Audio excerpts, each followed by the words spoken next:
नमस्कार दोस्तों, मैं कपिल चौहान टारगेट विद कपिल चौहान पर आप लोगों का हार्दिक स्वागत करता हूं। तो दोस्तों, अनुपात समानुपात का पार्ट 3 आपके समक्ष लेकर आए हैं, जिसका पहला क्वेश्चन शुरू करते हैं। चलिए पहला क्वेश्चन की ओर बढ़ेंगे। संपूर्ण पृथ्वी पर जल और थल का अनुपात 4:3 है। यदि उत्तरी गोलार्ध पर यह जल व थल का अनुपात 2:3 हो तो दक्षिणी गोलार्ध पर जल व थल का अनुपात ज्ञात कीजिए। क्वेश्चन पे ट्रिपल स्टार लगा लेंगे दोस्तों। मोस्ट इंपोर्टेंट जो क्वेश्चन है, मोस्ट इंपोर्टेंट है, ध्यान से समझिए दोस्तों। संपूर्ण पृथ्वी, एक बार डिटेल से भी समझा रहे और फिर छोटा करके भी समझाओगे। यह पूरी पृथ्वी, भाई जो पूरी पृथ्वी है यह 2 गोलार्धों में विभाजित है। एक उत्तरी गोलार्ध, यू ले लिया उत्तरी गोलार्ध, और यू है दक्षिणी गोलार्ध, यू है दक्षिणी गोलार्ध। संपूर्ण पृथ्वी पर जल और थल का अनुपात दिया भाई, जल और थल।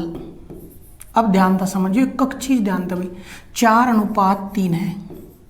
इस नाम 400 और 300 ले लें तो कोई दिक्कत नहीं आनी चाहती, क्योंकि अनुपात है। अनुपात 4:3 का मतलब 400 और 300 लोगे तब भी जीरो कट का वो वही आ जाएगा। इसका फायदा क्या होगा, ध्यान देंगे। पूरी पृथ्वी पे जल और थल, जल 400 थल 300, तो टोटल कितना हो गया 700। अब यह चीज समझेंगे दोस्तों, इस 700 का 2 भाग हुआ टोटल का 350 और 350 आधा आधा, यानी 350 तो गया है उत्तरी गोलार्ध पे और 350 गया दक्षिणी गोलार्ध पे। यह बात क्लियर कर लें, यानी जल और थल दोनों के योग का आधा आधा, उत्तरी गोलार्ध पर आधा तो दक्षिणी गोलार्ध पर आधा भाग गया। यह चीज क्लियर कर लें दोस्तों। अब ध्यान से समझेंगे बाद में। जब उत्तरी गोलार्ध पर 350 चलेगा, ये दोनों का योग है 350, और वो कह रहा है उत्तरी गोलार्ध पर जल और थल का अनुपात कितना है 2:3। यानी जल अगर 2 है तो थल 3 है, टोटल अगर 5, और वो कह रहा है टोटल 5 नहीं है, कितना है भाई 350, कितना गुणा 70, तो यू भी 70 गुणा कर दो। तो जल तो है 140 उत्तरी गोलार्ध पे, यू भी 70 गुणा कर देंगे, और थल है कितना दोस्तों 310, हाँ 210। ये थोड़ा सा क्लियर कर लो भाई, थल कितना है, यू भी 70 गुणा करोगे 210। अब यहाँ तक क्लियर हो गया। 210 और 140 350 ही है टोटल, और जो 350 था उसका अनुपात कितना था, यानी उत्तरी गोलार्ध पर जल और थल का अनुपात 2:3, 2 जल थल 3, टोटल 5 है। वो करा टोटल 5 नहीं 350 है, 70 गुणा, तो यू भी 70 गुणा कर लिया। तो कितना जल है उत्तरी गोलार्ध पे और कितना थल है वो निकल के आया। अब ध्यान दियो भाई, टोटल जल था 400 मत 140 चलेगा दक्षिणी गोलार्ध पे, 400 मत 140 घटा दो तो जो बाकी बचा हो दक्षिणी गोलार्ध का आ जाएगा 0। 10 मत 4 गए 6, 3 मत 1 गया 2, तो दक्षिणी गोलार्ध पर जल कितना रह गया 260। टोटल थल था 300, टोटल थल था 300, उस मतलब 210 चला गया उत्तरी गोलार्ध पे, तो 210 घटा दो तो दक्षिणी गोलार्ध का कितना बचा अभी 90। अनुपात पूछा तो दक्षिणी गोलार्ध पर जल और थल का अनुपात 26:9 आंसर होगा भाई 26:9। यू था इसका बेसिक दोस्तों, बेसिक स्ट्रक्चर थी हमारी कि अगर क्वेश्चन बेस तक करना, हमने बेसिक तक करना, तो यह चीज पता होनी जरूरी है कि जल और थल दोनों के योग का आधा आधा दोनों गोलार्ध पे, आधा उत्तरी गोलार्ध पर आधा दक्षिणी गोलार्ध पे।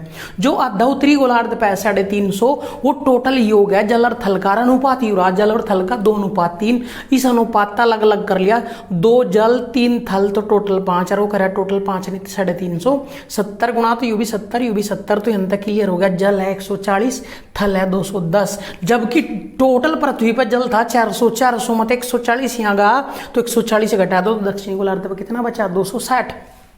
पूरी पृथ्वी पर थल था 300, उस मतलब 210 यहाँ चलेगा तो यहाँ कितना बचा 90, तो दक्षिणी गोलार्ध पर 260 और 90, यू भी टोटल 350 ही रहना। अनुपात पूछा तो 26:9 आएगा दोस्तों। यू था बेसिक।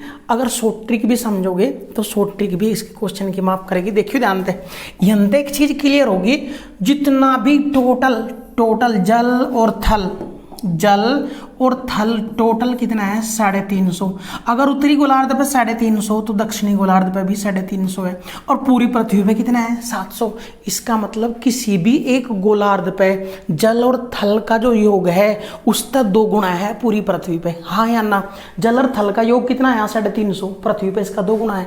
जल और थल का योग कितना है 350, पृथ्वी पे इसका 2 गुना, यानी किसी भी एक गोलार्ध के सापेक्ष पृथ्वी का 2 गुना है, अर्थात पृथ्वी और किसी एक गोलार्ध के जल और थल का अनुपात 2:1 होगा दोस्तों। अब देखियो ध्यान था, उससे भी कराते हैं क्वेश्चन, ध्यान पूर्वक एक बार क्वेश्चन देख लियो भाई कैसे क्वेश्चन हम करेंगे। सेकंड टाइप तक क्वेश्चन देख लेंगे। चलिए भाई इसने साफ कर दो थोड़ा सा।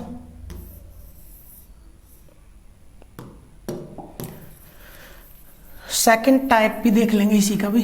सेकंड टाइप हम अगर वह बात समझ में आएगी तो क्वेश्चन 30 सेकंड में खत्म होगा। यूं हमने एक बेसिक स्ट्रक्चर समझा इसकी। देखियो ध्यान से, पूरी पृथ्वी पर जल और थल पता था हमने, जल और थल किस पर पता है? पूरी पृथ्वी पर जल और थल का अनुपात कितना है 4:3, और उत्तरी गोलार्ध पे कितना है अनुपात 2:3। हम करें उत्तरी गोलार्ध पे तो दक्षिणी गोलार्ध पे पूछा निकल का होगा। देखिए ध्यान दे, जल और थल का योग कितना है, यहाँ आया योग 7 और यहाँ आया योग 5, जबकि हमने पता उत्तरी गोलार्ध के सापेक्ष दोनों का योग कितना होगा, उत्तरी गोलार्ध और पृथ्वी पर जल और थल का योग कितना होगा। अगर यहाँ 2 है तो इस पे 1 आएगा, अर्थात इन दोनों के योग का जो अनुपात होना था वो 2:1 होना था। 2:1 है नहीं, ध्यान देंगे अनुपात बदलना मेरे हाथ में है। जो ये अनुपात है ये किस अनुपात में बदलना, हमने 2:1 में बदलना। तो पहले बराबर करने पड़ेंगे। बराबर करने खातर यहाँ 7 और 5 का लघुत्तम 35, 35 करने खातर यहाँ 7 है, यहाँ 5 है। अब बराबर होने के बाद यहाँ 2 तक यहाँ 1 तक गुणा करेंगे, यानी जिस अनुपात में बदलना पहले बराबर करे। बराबर क्यों करे, क्योंकि हमने किस अनुपात में बदलने 2:1 में। किसी भी अनुपात में बदलने खातर पहले बराबर करो और जिस अनुपात में बदलने उनकी गुणा कर दो। तो टोटल जो गुणा होगी ऊपर वो 10 की गुणा होगी, और 10 की गुणा करोगे यहाँ 10 की गुणा यहाँ करोगे तो ये कितना हो जाएगा 40, ये कितना हो जाएगा 30। यहाँ कितने गुणा होगी 7 की, तो 7 या 21, यू 7 दूनी 14 निकाल लो दोस्तों। 40 था टोटल पृथ्वी पर जल है 40, उस मतलब उत्तरी गोलार्ध पर चलेगा 24, हाँ 14, तो 40 से मतलब 14 घटाओगे दक्षिणी गोलार्ध पर कितना आ जाएगा 60। पूरी पृथ्वी पर थल था 30, उस मतलब 21 चलेगा उत्तरी गोलार्ध पर, तो दक्षिणी गोलार्ध पर कितना बचा 29। तो ये शॉर्टकट हम कर सकें, और अगर यह बात समझ में आ गई हो तो क्वेश्चन जल्द खत्म होगा। यानी पृथ्वी और किसी एक गोलार्ध पे जल और थल के अनुपात कितना होना जरूरी है 2:1। पृथ्वी पर 2 तो उत्तरी गोलार्ध पे 1, दक्षिणी गोलार्ध पे भी 1, यानी 2:1। जबकि योग कितना है 7:5, यानी 7:5 के अनुपात में था, हमने बदलना 2:1 में। 2:1 में बदलने खातर पहले बराबर करा और फिर जिस भी अनुपात में बदलना उनकी गुणा कर दो तो डायरेक्ट निकल कर आ जाएगा दोस्तों। करिए क्वेश्चन भाई, फिर नेक्स्ट क्वेश्चन की ओर बढ़ेंगे। और अगर गया बात समझ में आ गई हो तो अगला क्वेश्चन एक बार वीडियो रोक के समझ लेंगे भाई। चलिए अगले क्वेश्चन की ओर बढ़ेंगे। क्या दिया, संपूर्ण पृथ्वी पर जल और थल का अनुपात 1:2 है। देखिए ध्यान दें, अब की बार क्वेश्चन डायरेक्ट उठ जाना चाहिए। जल और थल कौन सा है, संपूर्ण पृथ्वी पर जल और थल का अनुपात 1:2 है। उत्तरी गोलार्ध पर यह अनुपात दे दिया, कितना है भाई, उत्तरी गोलार्ध पर 2:3 है। और हमने पता दोनों का योग कितना है यहाँ 3, यहाँ योग कितना 3, 5 है। तो दोनों का योग जो होना, दोनों के योग का अनुपात 2:1 बनाना। 2:1 बनाना था पहले बराबर कराएंगे, और बराबर करने खातर 3, 5 का लघुत्तम 15, 15 करने खातर यहाँ 5 थे, यहाँ 3 थे। अब बराबर हो गया, जिस भी अनुपात में बदलना उससे गुणा कर दो। तो ऊपर कितने गुणा होगी 5 दूनी 10 और नीचे 3 की गुणा होगी। और 10 तक गुणा करोगे यू 20, यू 10, और 3 की गुणा करोगे तो 3 तिहाई 9, और 3 की गुणा करोगे यू 6। तो देखिए ध्यान दें, पूरी पृथ्वी पर 10 जल था, 10 से मतलब 6 आ गया तो 4 बचा। पूरी पृथ्वी पर थल 20 था, 9 यहाँ चला गया, 11 बचा। तो दक्षिणी गोलार्ध पर जो ये अनुपात निकल कर आया ये कितना आ गया 4:11। तो पिछले क्वेश्चन पर जो हमने 5 से 7 मिनट वेस्ट करी, तो वेस्ट नहीं है, वो हमारा इन्वेस्ट था दोस्तों, जो यहाँ क्लियर हो गया कि 30 सेकंड में क्वेश्चन खत्म हो जाएगा। और आज के बाद क्वेश्चन अगर आएगा तो 30 सेकंड तक भी कम समय लगेगा। तो करिए क्वेश्चन, करिए दोस्तों। तो अगर बेसिक चीज समझ में आएगी तो यह भी बेसिक ही है, ये ट्रिक नहीं है, ये भी बेसिक ही है उसी का दोस्तों। चलिए अगले क्वेश्चन की ओर बढ़ेंगे। ए और बी की आय का अनुपात 2:1 है। उनके व्यय का अनुपात 5:3 है, उनकी बचत का अनुपात 4:1 है। यदि दोनों की कुल मासिक बचत 5,000 हो तो बीसी मासिक आय ज्ञात कीजिए। ये भी क्वेश्चन दोस्तों मोस्ट इंपोर्टेंट है टाइप, ध्यान से समझते रहेंगे। ए और बी की आय का अनुपात पता, यू ले लिया ए और यू ले लिया बी, ध्यान से समझिए, देगा कि या तो आय ए और बी की आय का अनुपात 2:1 है भाई। उसके बाद इनके खर्च का व्यय का अनुपात दिया, व्यय का अनुपात कितना है, व्यय का अनुपात दे दिया 5:3, और इनकी जो बचत है, बचत दे दी मारता है, टोटल 5,000 है, और जो 5,000 है दोनों की बचत का अनुपात है 4:1। देखिए ध्यान से भाई, जो बचत है ए और बी की बचत 4:1 में है, और दोनों का योग कितना है हमारा 5, और वो कह रहा है दोनों की बचत टोटल कितनी है भाई 5,000, कुल बचत 5,000, और बचत का ही अनुपात है, तो इस बचत के अनुपात तक बचत अलग अलग कर सके। यानी ए ने 4 बचाए तो बी ने 1 बचा, अगर दोनों ना 5 और वो कह रहा दोनों ना 5 नहीं 5,000 बचाया, कितना गुणा 1,000, तो यू भी 1,000 गुणा कर दो और यू भी 1,000 गुणा कर दोगे तो दोनों की बचत अलग अलग निकल कर आ जाएगी। ए ने बचाए 4,000 और बी ने बचाए 1,000। अब ये अगर बचत रुपयों में आ गई तो तब मान टेकेंगे यहाँ, इसकी बचत 4,000 और इसकी बचत 1,000 दोस्तों। अब क्वेश्चन स्टार्ट होगा, अब क्वेश्चन स्टार्ट होगा, यानी वो क्वेश्चन अगर थोड़ा सा ध्यान दे, वो आय का अनुपात दे सके, वो व्यय का अनुपात दे सके, और बचत दोस्तों रुपयों में भी दे सके था डायरेक्ट कि इसकी बचत 4,000 इसकी 1,000, उसने डायरेक्ट रुपयों में ना देके बचत का अनुपात देकर टोटल दे दी, तो उसने हमने अलग अलग कर लिया। यानी ये स्टेप खत्म भी कर सके था, डायरेक्ट 4,000 1,000 दे सके था। वो पूछ रहा है उनकी बी की मासिक आय ज्ञात कीजिए। कैसे निकालेंगे दोस्तों, ध्यान से क्वेश्चन के टाइप समझ माने चाहिए हमारे। अगर टाइप का हमने पता है इस टाइप का क्वेश्चन है तो सोल्व किस टाइप तो होगा, यह चीज भी हम साथ साथ सीखते रहेंगे। कैसे करेंगे सोल्व, ध्यान दियो दोस्तों, थोड़ा सा ध्यान। अब देखो भाई, देखिए ध्यान से भाई, दोनों की क्रॉस मल्टीप्लाई करेंगे, 3 दूनी 6, 5 एकम 5, बड़े में तो छोटा घटाओगे 1 आ गया। अब ऐसे ही नीचे गुणा करेंगे, 5 की गुणा 1,000 में 5,000, 3 की गुणा 4,000 में 3 चौक 12,000, यानी बड़े में छोटा 12,000 माइनस 5,000, दोनों का अंतर कितना 7,000। तो उन दोनों का गुणा और उनका अंतर 1, इन दोनों की गुणा और इनका अंतर 7, और दोनों ने बराबर टेक देंगे, 1 बराबर 7 है, अर्थात 1 तक कितना गुणा 7,000 गुणा। तो बी की आय पूछी, बी की आय थी या भी 7,000 गुणा कर देंगे तो बी की आय निकल कर आ जाएगी, मासिक आय 7,000 रुपये। आंसर दोस्तों, या तो तरीका यू है मेरे लो, या फिर एक्स तक क्वेश्चन सोल्व होगा दोस्तों। इसका बेस्ट है कि आप एक्स तक ना करके इस ही क्वेश्चन खत्म करें। क्या बता, क्वेश्चन पर्टिकुलर याद भी रखने पड़ा है हमने। ऐसा नहीं है कि हर चीज ऑटोमेटिक हो जाएगी, नौकरी लेना कोई इतना आसान चीज नहीं है हर चीज, तो यह चीज ध्यान रखनी पड़ेगी। क्वेश्चन पढ़ते ही मेरे दिमाग में एकदम आऊगा, क्योंकि इस खातर जो पढ़ा हमने प्रैक्टिस की। यू क्वेश्चन इसी तरीके से ही क्यों है, दूसरा तरीका क्यों था, या फिर दूसरा तरीका लगा नहीं, यू हमारे पास आता नहीं। यानी क्वेश्चन पढ़ते ही तरीका हमारे याद आना चाहिए, तरीका ही तो चेक करना हमने।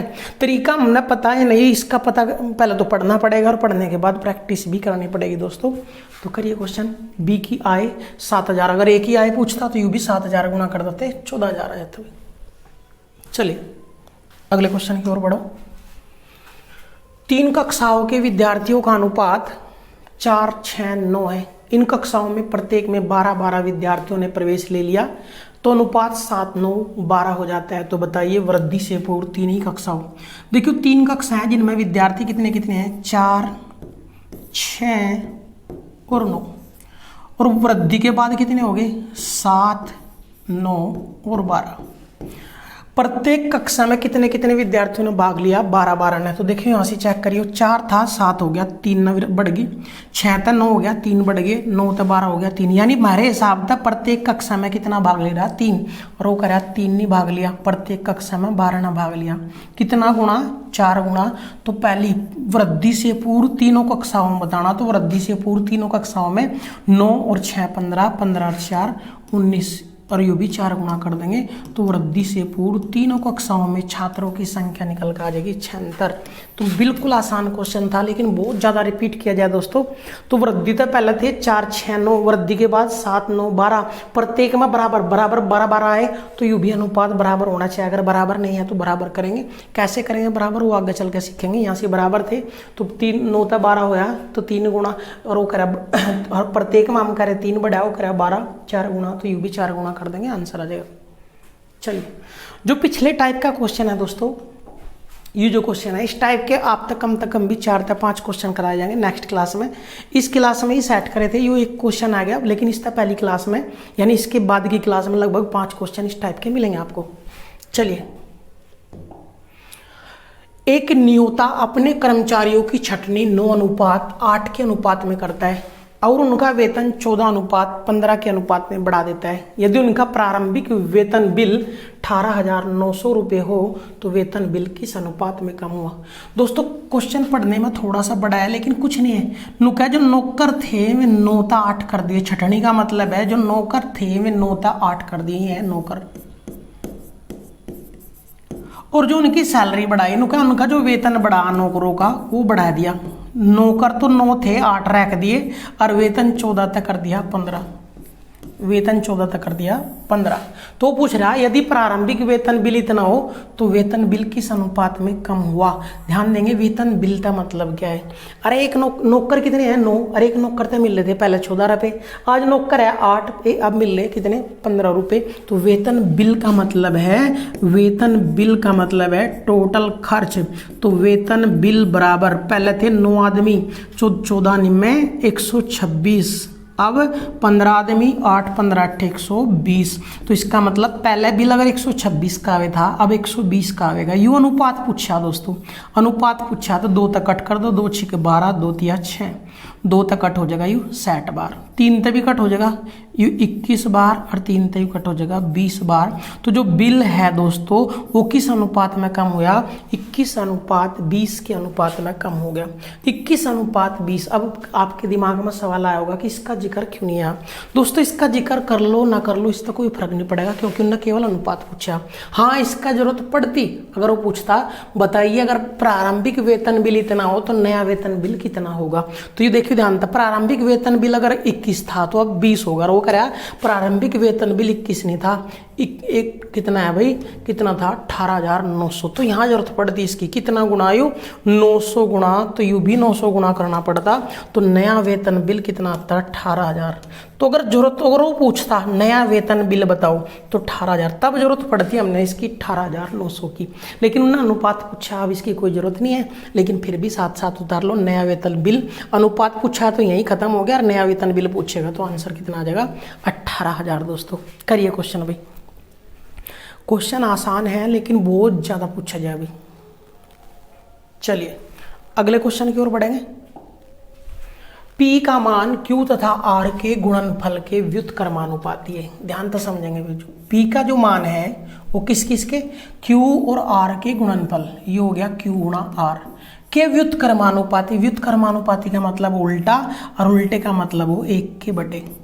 यानी कोई भी चीज व्युत्क्रम कह लो या उल्टा कह लो तो इन दोनों के गुणनफल का व्युत्क्रमानुपाती मतलब 1 बटा व्युत्क्रमानुपाती, और अनुक्रमानुपाती है तो यू आ गया जो। तो P का जो मान है वो Q और R के गुणनफल के व्युत्क्रम का तो 1 बटा लेंगे। व्युत्क्रम ना बोलता अनुक्रमानुपाती बोलता तो डायरेक्ट अनुक्रमानुपाती QR कर देते, लेकिन यहाँ का दोनों का गुणनफल का व्युत्क्रम, व्युत्क्रम हो उल्टा, और उल्टे का मतलब 1 के बटे, और अनुक्रमानुपाती का मतलब यू चिन्ह होगा भाई।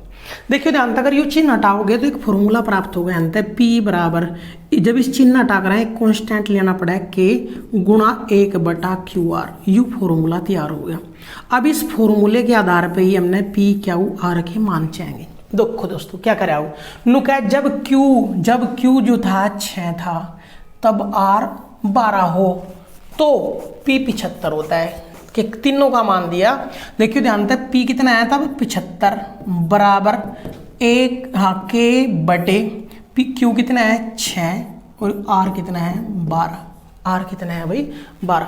नुका जब Q 6 है, यूरा 6 मान टेक दे हैं, R है 12 तब पी का मान है 75, तो यहाँ तक के का मान निकल कर आ जाएगा। इस फॉर्मूले में मान टेक होगा तो के बराबर 75 गुणा ये बटे के गुणा में चल जाएंगे 6 गुणा 12, ये आया के का मान। दोबारा क्या करा है नुकैब तो बताइए जब Q 5 हो और R 10 हो तो P का मान क्या होगा।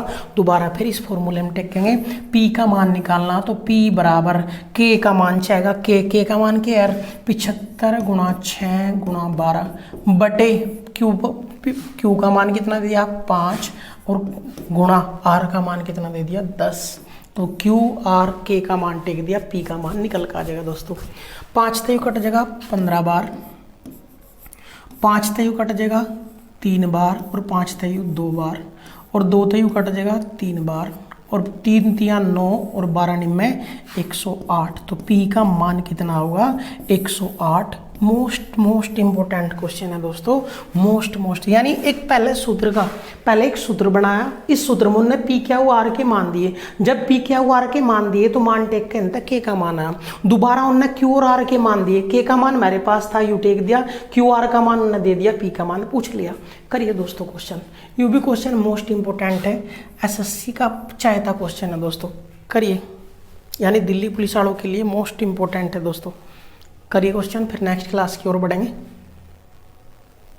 चलिए अगला क्वेश्चन सेम है, थोड़ा सा ध्यान से समझिए भाषा क्या बोल रहा। ए बी के ए लगाया फिर कोमा नु क्या बी के घन के व्युत्क्रमानुपाती है। जो ए है वो बी का घन हो घात 3, बी के घन के व्युत्क्रमानुपाती यानी 1/, तो देखिए ध्यान से ये है इसका मतलब ए अनुक्रमानुपाती है 1/b की घात 3, या तो बोल लो ऐसे कि जो ए है वो अनुक्रमानुपाती है 1/b की घात 3, या ऐसे बोल लो एक b की घात 3 का व्युत्क्रमानुपाती है। व्युत्क्रम में ऑटोमेटिक 1/1 शामिल है, इस ना हटाओगे तो फिर वही के आओगा भाई, तो के आ जाएगा k/b की घात 3। अब ये एक फॉर्मूला आया भाई, इस फॉर्मूले में मान टेकने और सबके मान आते रहेंगे। क्या बोल रहा है यदि a 3 है तो b 2 है, मान टेक दो। a 3 है बराबर k का मान पता नहीं और b 2 है और 2 की घात 3, फॉर्मूले में मान टेक के a और b के, 2 की घात 3 8 और 8 थी 24 हो जाएगा, तो k का मान आया 24। दोबारा क्या बोल रहा यदि a 8/9 a का मान दे दिया 8/9 बराबर b का मान क्या होगा, तो b का मान निकालना, तो a 8/9 k का मान 24 और बटे b का मान पूछे यार b की घात 3, इस फॉर्मूले में मान टेक दिया। दोबारा फिर a की जगह 8/9 बराबर k का मान आता है 24, मान टेक दिया, b की घात 3 का मान निकालना, तो b की घात 3 ऐसे ही छोड़ दिया। 8 थे कट गया 3 बार, 8 एकम 8 8 तिया 24, b की घात 3 की 1 की गुणा हो जाएगी, तो b की घात 3 बराबर 9 तिया 27, या घात 3 उधर जाकर घनमूल बना देगी भाई, और इधर घनमूल बनाओगी तो 27 का घनमूल कितना आ जाएगा दोस्तों 3। तो जब b का मान 8/9 है, हाँ a का मान 8/9 है, तो b का मान कितना होगा दोस्तों 3। करिए क्वेश्चन भाई, फिर नेक्स्ट क्वेश्चन की ओर बढ़ते हैं। चलिए करिए क्वेश्चन।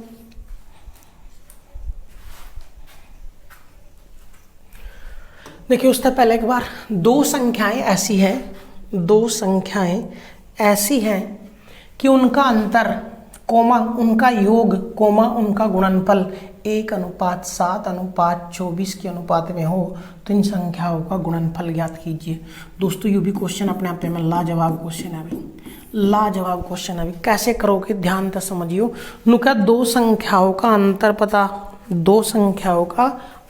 पता, योग पता और गुणनफल, और केवल उनका अनुपात पता। देखिए जानते हैं हमने दो संख्या ले ली x और y, उनका अंतर दिया, उनका योग और उनका गुणनफल, उनका अनुपात है 1:7x, तो यहां हमने ले लिया 1 के अनुपात का मतलब कुछ भी गुणांक में लिख सके 1 के, इसका मान योग का मान 7 के और गुणनफल का मान 24 के है। अब हमने पहले के का मान निकालना, सब चीजों का मान आ जाएगा दोस्तों। देखिए ध्यान दें, अगर इन्हें दोनों जोड़ा है तो y कट जाएगा और यू x और x हो जाएगा 2x, तो इधर जोड़ोगे तो 7 में 1 जोड़ा 8 के, 2 तो यू कट गया 4 बार, तो x का मान आया 4 के। जब x का मान 4 के आया दोस्तों, यहाँ मान टेकियो x और y दोनों का योग है 7 और इस मतलब 4 के घटाओगे x का मान, तो y का मान आ जाएगा 3 के। तो x और y का मान निकल के आ गया। x और y के मान यहाँ टेक देंगे भाई। x का मान है 4k गुणा y का मान है 3k और बराबर है 24k। 1k कट जाएगा, 3 चौक 12 और 12 तक कट जाएगा ये 2 बार, तो यहाँ तक k का मान निकल के आया 2। और जब k का मान 2 निकल के आया तो x और y के मान निकाल लो भाई।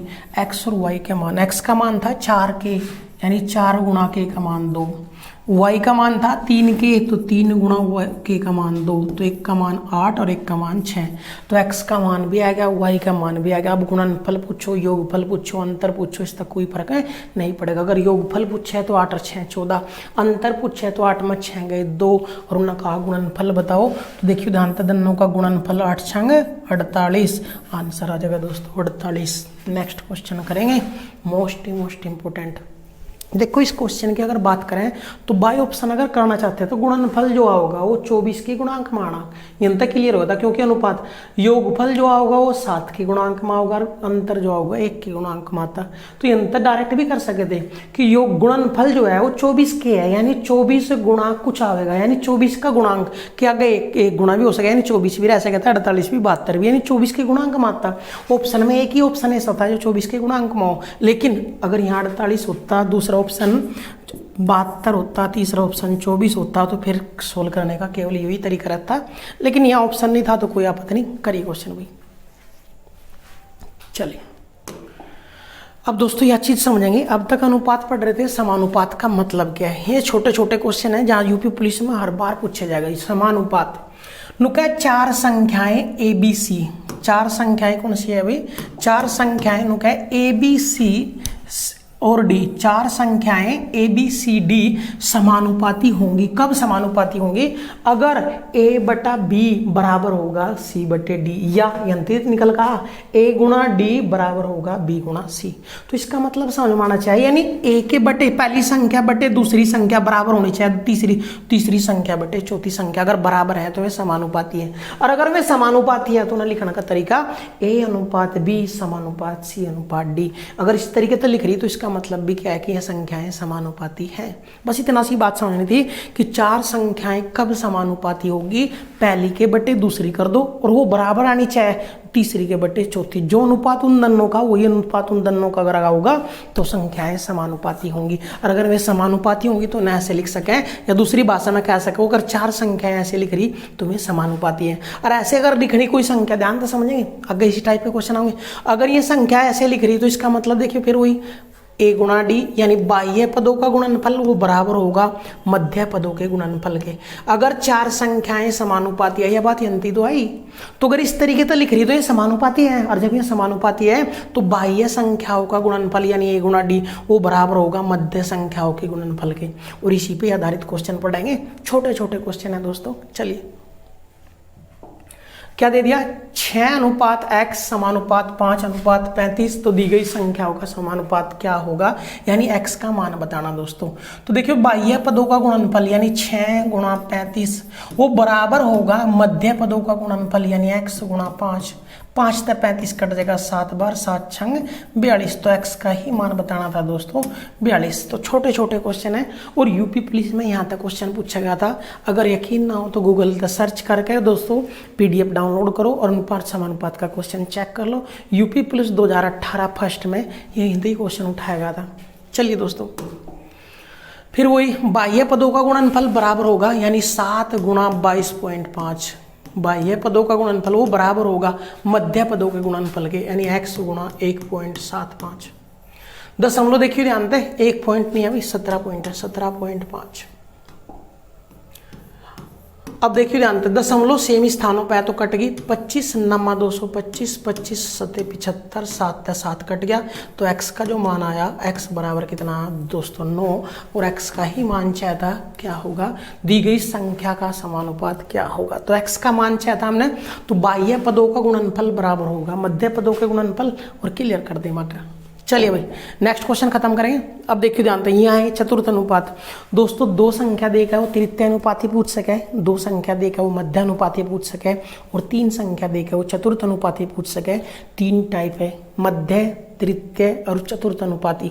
तीनों या तो सूत्र याद कर लो या फिर डायरेक्ट फॉर्मूला समझ लेंगे। ध्यान से समझियो कैसे लिखेंगे। नुक है 12, 14, 24 का चतुर्थ अनुपाती ज्ञात कीजिए। इसका मतलब क्या है ना, समानुपात में है ये संख्या, इसका मतलब 12:14 समानुपात 24 x लिखेंगे। चौथी संख्या नहीं है तो x लिखनी पड़ेगी।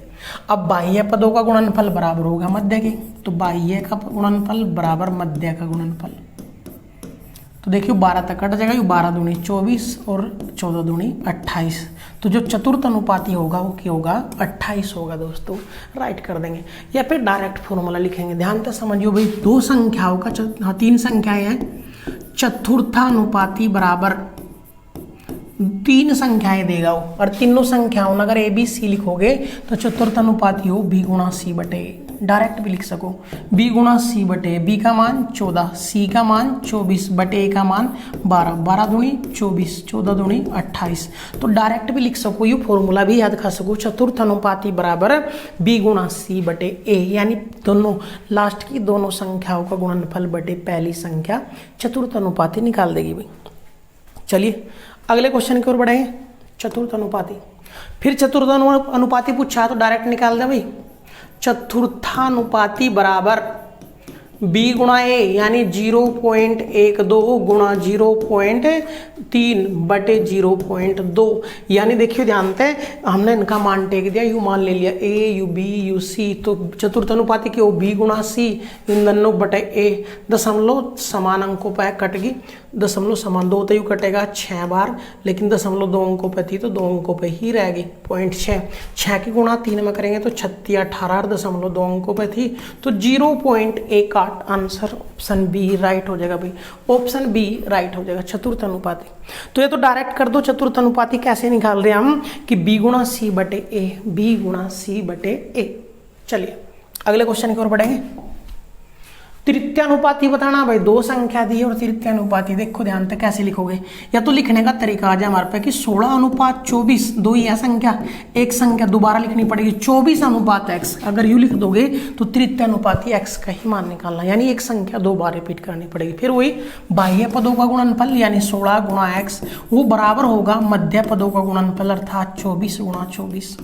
8 तेयु 2 बार, 8 तेयु 3 बार, 2 तेयु 12 बार और 12 तिया 36। तो तृतीय अनुपाती कितना आ गया भाई, 36 निकल का आया तृतीय अनुपाती 36। या फिर डायरेक्ट लिखेंगे यू ए है यू बी है, इन दोनों का अगर दो संख्याएं ए बी का तृतीय अनुपाती निकालना, तृतीय अनुपाती निकालना भाई, तो तृतीय अनुपाती होकर है b²/a। b का मान क्या है यहाँ 24, और 24 का स्क्वायर का मतलब है 24 गुणा 24 बटे a का मान है 16। 8 तिया हाँ 8 दूनी 16 भी, 8 तेयु कैमर कट जाएगा 2 बार, 8 दूनी 16, 8 तिया 24, 2 तेयु 12 और 12 तिया 36। तो या तो डायरेक्ट फॉर्मूला याद रख लें, डायरेक्ट फॉर्मूला याद रख लें कि तृतीय अनुपाती बराबर b²/a, या फिर लिखना हमारे पास आना जरूरी है कि दो संख्याएं हैं तृतीय अनुपाती, यानी समानुपात में कैसे लिखोगे तो पहली अनुपात दूसरी समानुपात दूसरी अनुपात x लेना पड़ेगा, और x की वैल्यू ही हमारा तृतीय अनुपाती होगा दोस्तों। चलिए नेक्स्ट क्वेश्चन की ओर बढ़ेंगे। 8:32 का तृतीय अनुपाती बताना, डायरेक्ट निकाल दें भाई। तृतीय अनुपाती बराबर b² यानी 32 गुणा 32, b²/a का मान है 8, 8 चौक 32, 4 थे 4 दूनी 8 और 4 दिया 12, तो 128 b²/a, यानी तृतीय अनुपाती कितना है भाई 128 दोस्तों। करिए क्वेश्चन।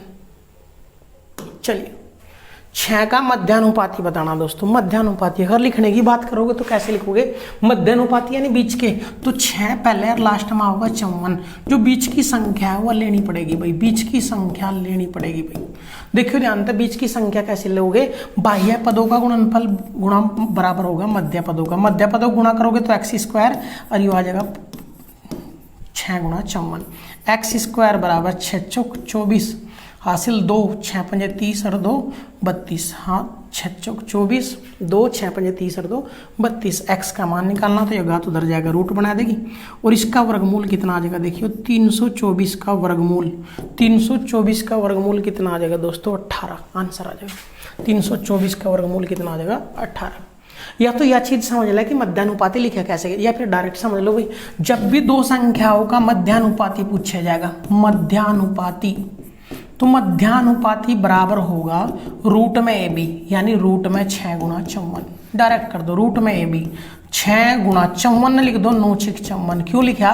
क्योंकि 6 और 6 वर्गमूल मतलब 2 मतलब 1 12,000, 9 का वर्गमूल 3, तो आंसर कितना आ जाएगा 18। तो दोस्तों वर्गमूल निकाल दो दोनों संख्याओं का, तृतीयानुपाती पूछा तो दोनों संख्याओं ने रूट में ए बी कर दो डायरेक्ट। मध्यानुपाती पूछा तो रूट में ए बी, तृतीयानुपाती पूछा तो बी स्क्वायर अपॉन ए, और चतुर्थ अनुपाती पूछा तो बी गुणा सी अपॉन ए।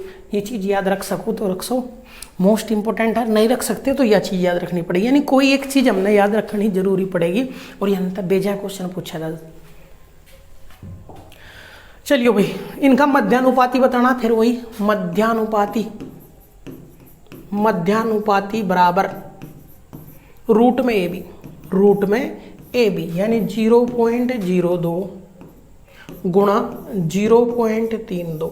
देखिए भाई ध्यान से, यो क्या जाएगा 32 दूनी 64, 0.2 और 2 4 अंकों पर आ जाएगी, दशमलव आ जाएगी 4 अंकों पे।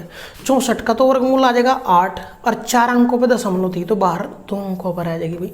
वर्गमूल मतलब बाहर निकाल लोगे तो दशमलव 2 अंकों पर आ जाएगी, 0.00, हाँ 0.08। ऑप्शन डी राइट हो जाएगा, ऑप्शन डी राइट हो जाएगा।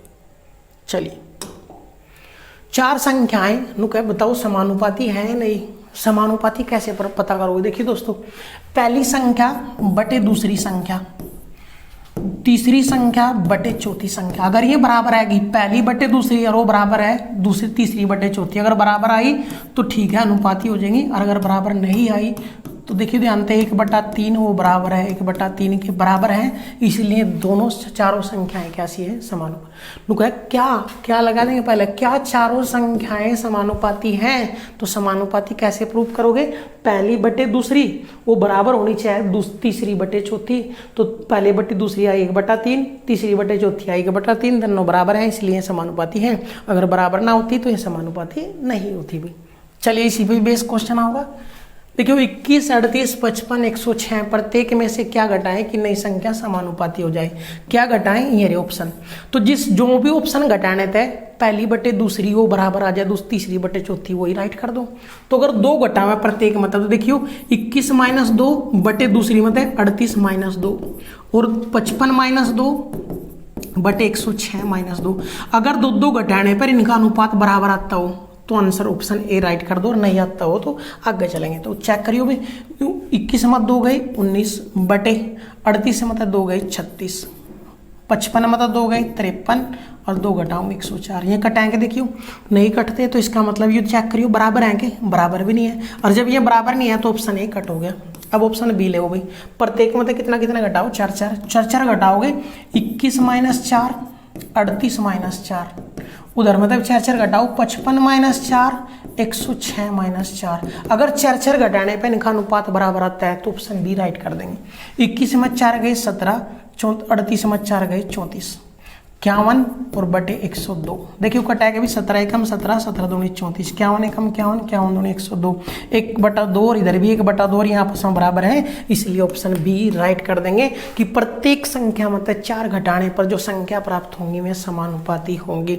तो बाई ऑप्शन ही करोगे तो बेस्ट क्वेश्चन है भाई, बाई ऑप्शन करोगे। बिना ऑप्शन करोगे तो एक्स का सहारा लेना पड़ेगा, देखियो एक्स का सहारा लेना पड़ेगा, बाई ऑप्शन बेस्ट रहेगा। वैसे उससे भी समझा रहे देखियो, बिना ऑप्शन करना चाहो तो फिर एक्स का सहारा लेना पड़ेगा भी। उसने कैसे करोगे देख लो भी, यानी अगर बाई ऑप्शन करोगे तो एक्स भी कर सको, और बाई ऑप्शन थोड़ा आसान आ जाएगा। हम कह रहे प्रत्येक मत एक्स घटाओ, और प्रत्येक मत एक्स घटाओ तो ये समानुपाती हो जाए, अर्थात पहली मत भी एक्स घटाओ दूसरी मत भी एक्स घटाओ, वो बराबर होगा 55 मत भी एक्स घटाओ और 106 मत भी एक्स घटाओ। आपस में क्रॉस मल्टीप्लाई करेंगे, और क्रॉस मल्टीप्लाई करोगे तो एक्स का मान आ जाएगा 4। देखिए ध्यान से, एक्स का मान गुणा करो कितना होगा 38 गुणा 55, पहले बटे गुणा कर दें 38 गुणा 55, फिर 38 की गुणा x में होगी -38x, फिर x से गुणा करो -55x, और फिर माइनस प्लस x², वो बराबर ऐसे ही इधर तक गुणा करोगे 21 गुणा 106, 21 गुणा 106, 21 गुणा 106 में -21x, फिर x से गुणा करो -106x और x² आ जाएगा। यो x² तो कट जाएगा दोस्तों, x² तो कट जाएगा। अब इनके गुणा कर लो, बहुत बड़ा पड़ जाएगा क्वेश्चन। गुणा करोगे तो 55 गुणा 38 55 गुणा 38, 5 अठे 40 हासिल 4, 5 अठे 40 और 4 44, 3 पंजे 15 हासिल 1, 3 पंजे 15 और 1 16, 0 9 10 2 यानी 2090 माइनस, देखिए ध्यान था माइनस के 38x माइनस के 55x सारे जुड़ जाएंगे, 8 और 5 13 हासिल 1, 5 और 3 8 और 1 9 93x बराबर इसकी गुणा 21 छिका 126 हासिल 12 2 हासिल 1 21 कम 21 और 1 22 माइनस माइनस के देखियो 127x 127x उठा के इधर ले आओ, यू बाकी उधर भेज दो। देखियो 127 इधर आओगा तो प्लस का हो जाएगा और 127 मतलब 93 में घटाओगे तो 7 ये और 27 में तो 34x बटे बराबर यू उधर जाएगा घटेगा भाई, तो 2226 मतलब 2090 घटाओगे तो यू 6 का 12 मतलब 9 गई, यू 3 का यू 1 का 136 बचेंगे और 34 चौका 136, तो x का मान कितना आएगा दोस्तों 4। या तो इस तरीके से करो या फिर बाई ऑप्शन करो, और दोस्तों अगर ऑप्शन डी पे भी रखा होगा तब भी बाई ऑप्शन इसका बेस्ट ही रहेगा, इसका बेस्ट ही रहेगा दोस्तों। चलिए क्वेश्चन नेक्स्ट क्वेश्चन की ओर बढ़ेंगे। नुका प्रत्येक में क्या जोड़ा जाए कि ये समानुपाती हो जाए, फिर वही ऑप्शन का सारा ले, प्रत्येक में 2 जोड़ कर देखो 5 + 2 बटे 13 + 2, दूसरी में 22 + 2 प्लस बटे 47 + 2, अगर ये बराबर रहते हैं तो ऑप्शन ए राइट कर दो, नहीं तो दूसरा ऑप्शन चेक करो 7 बटे 15 और यू आया 23 बटे 49, ये कटते नहीं कटते तो बराबर है, नहीं बराबर नहीं है तो ऑप्शन ए कट हो गया। अब भी ऑप्शन ले 4 जोड़ोगे तो 5 में 4 जोड़ेंगे, अब 5 में 4 जोड़ दो डायरेक्ट 9, 13 में 4 जोड़ देंगे 17, 13 में 4 जोड़ देंगे 17, 22 में 4 जोड़ दो 26 और 47 में 4 जोड़ दो 51, कटते नहीं बराबर नहीं है, इसलिए ऑप्शन ए भी कट हो गया, बी भी कट हो गया। अब सी ले 3 जोड़ो, 5 में 3 जोड़े 8 बटे 13 में 3 जोड़े 16 बराबर 22 में 3 जोड़े 25 और 47 में 3 जोड़े 50, यू कितना आया 1/2, यू कितना आया 1/2, ये बराबर है क्या ऑप्शन में भाई? हाँ बराबर है, और बराबर है तो ऑप्शन सी राइट कर देंगे भाई। तो बाई ऑप्शन करोगे तो बेस्ट है दोस्तों, यानी बाई ऑप्शन का मतलब है जोड़ का कहा तो जोड़ के चेक कर लो, और घटा का तो घटा के चेक कर लेंगे। करिए क्वेश्चन, चलिए नेक्स्ट क्वेश्चन। नुका 2 संख्याएं 2:3 के अनुपात में है, यदि इनका योगफल 250 हो तो छोटी संख्या बताओ। छोटे क्वेश्चन है दोस्तों, 2 संख्याएं 2 3 योग दिया उनका, 2 और 3 का योग हमारा 5 और वो कह रहा है योग 250 है, कितना गुणा 50, 5 था कितनी बार कट गया 50 गुणा, तो छोटी बतानी यह है छोटी, यू भी 50 गुणा कर देंगे 100 आंसर आ जाएगा दोस्तों 100। करिए, तो ये छोटे क्वेश्चन है बच्चों वाले, अत्ते क्वेश्चन है नहीं, लेकिन कुछ बच्चे इनके लिए भी जरूरत है। चलिए 2 संख्याएं हैं 5:9 के अनुपात में, यदि इनका अंतर कितना है, देखिए अपना अंतर है 4 और वो करें अंतर 4 नहीं 120 है, कितना गुणा 30, तो इन संख्याओं का योग बताओ, योग कितना आ गया 14, वो भी 30 गुणा कर देंगे 14 × 42 420 आ जाएगा दोस्तों 420। वो संख्या भी पूछ सके था, यू 30 गुणा, देखिए उन्होंने अंतर दिया तो अंतर निकाल लिया, उन्हें योग दिया था योग निकाल लिया, तो इनका अंतर है हमारा 4, वो करे 120, कितना गुणा 30, अब यू 30 गुणा आ गया, वो जो भी चीज़ पूछा वही 30 गुणा कर दो। अगर छोटी संख्या पूछता तो यू 30 गुणा कर देते, बड़ी संख्या पूछता यू 30 गुणा कर दे, दोनों का योग पूछा तो योग है 14, वो भी 30 गुणा कर देंगे दोस्तों। कुछ भी पूछे एक गुणांक लिखा उसके बाद हर चीज गुणी कर दो। चलिए अगले क्वेश्चन की ओर बढ़ेंगे। 2 संख्याएं 2:3 के अनुपात में है, यदि इनका गुणनफल 150 है तो छोटी संख्या। 2:3 के अनुपात में यार, यह चीज ध्यान से समझेंगे दोस्तों, यू गुणनफल दिया और जब भी गुणनफल देगा तो इनके साथ गुणा में x लेना पड़ेगा, यानी 2 संख्याएं कभी भी अनुपात में होगी और अगर उनकी गुणा करनी पड़ेगी तो उनके साथ हमेशा x लेना पड़ेगा, क्योंकि योगफल और अंतर में उसकी जरूरत नहीं पड़ती, महसूस नहीं होती, लेकिन लिया वहां भी था लेकिन महसूस नहीं हुई, यहाँ जरूरत पड़ेगी। उनका गुणनफल दिया, दोनों संख्याओं का गुणनफल 2 × 6 और x की गुणा x², हमारा गुणनफल है 6x² और वो करेगा 150 है, 6 तो यू कट जाएगा 25 बार, x² का मान 25 है तो x का मान या घात उधर रूट बना देगी, तो x का मान कितना आ गया 5, वो करेगा इनमें से छोटी संख्या ज्ञात कीजिए, तो छोटी संख्या है 2x और 2 गुणा x का मान है 5 और 5 दूनी 10। तो दोस्तों यह चीज गलती ना कर दें कि 2 × 6 6 के बराबर 150 टेक दें, गुणनफल दिया तो गुणनफल में x इनके साथ लेना पड़ेगा, ऐसा ना हो 2 × 6 अगर 6 का मान 150 कितना गुणा 25, छोटी संख्या पूछी वो भी 25 गुणी 50, तो एक 50 आ जाएगी, एक 75, चेक तो कर लो इनका गुणनफल 150 भी रह जाएगा या नहीं। तो ध्यान से यह चीज क्लियर कर लें कि जब भी वो गुणनफल देगा तो इनके साथ गुणा में x जरूर लेंगे। चलिए क्वेश्चन दो संख्याएं 3:4 के अनुपात में है, इनका मैस 84 है। तो छोटी संख्या बताओ दोस्तों, दो संख्या दी 3:4, मैस है, ध्यान देंगे मैस का मतलब कॉमन, दोनों में कॉमन कितना है, एक, और वो कह रहा है एक नहीं है, 84 कॉमन है। कॉमन मैस का मतलब है कॉमन। और दूसरी बात यह चीज समझ में आ जाए आज ही कि जो संख्याएं अनुपात में अगर लिख रही पहले थी तो हमेशा उनका मैस एक ही रहेगा। हमारा मैस है 1 और वो कह रहा है 84, तो कितना गुना 84, उन्होंने छोटी संख्या पूछी, यह भी 84 गुना कर देंगे। 3 चौक 12 हासिल 1, 3 अठे 24 और 1 25, कितना आ जाएगा भाई 252। तो आगे अच्छी ध्यान रखा, अगर वो मैसेज देता तो डायरेक्ट गुना कर दो, 84 गुना 3 छोटी और 84 गुना 4 बड़ी संख्या आ जाएगी, क्योंकि मैसा हमेशा एक ही रहेगा। दो संख्याएं 5:4 के अनुपात में, इनका लैस है, लैस ध्यान देंगे, अगर संख्याएं अनुपात में है तो उनका लैस हमेशा उनका गुणनफल होगा। तो हमारा लैस कितना आया 20 और वो कह रहा है लैस 20 नहीं है 240 है। कितना गुना आई देखिए ध्यान से, 7 गुना हुई। कितना गुना 7 का 12, 20 तक कट गई, 12 गुना ना पूछा क्या है, बड़ी संख्या है 5, वो भी 12 गुना, तो 12 पंजे 60 आ जाएगा दोस्तों, 12 पंजे 60। छोटी पूछता तो ये भी 12 गुना कर देते, 12 चौक 48 आ जाएगा। चलिए नेक्स्ट क्वेश्चन फिर अगली क्लास में करेंगे दोस्तों। तो आज की क्लास में आपको 24 क्वेश्चन करा दिए छोटे बड़े, और हर क्वेश्चन इंपॉर्टेंट है, भले वो छोटा है वो बड़ा है, एग्जाम के लिए आज तक मोस्ट इंपॉर्टेंट है दोस्तों। अगर आपको वीडियो पसंद आई हो तो वीडियो शेयर, लाइक और कमेंट जरूर करें। और दोस्तों मिलते हैं नेक्स्ट क्लास के साथ। और हिंदी की क्लास भी आपको प्रोवाइड की गई है। पहला टॉपिक है समास, यूपी पुलिस के लिए आज तक मोस्ट इंपोर्टेंट टॉपिक है, 100% 1 से 2 क्वेश्चन उसमें आवेंगे दोस्तों। तो अगर वह वीडियो ना देखी हो तो उसने भी जाकर देख लें। तो मिलते हैं नेक्स्ट क्लास के साथ, तब तक के लिए जय हिंद, जय भारत।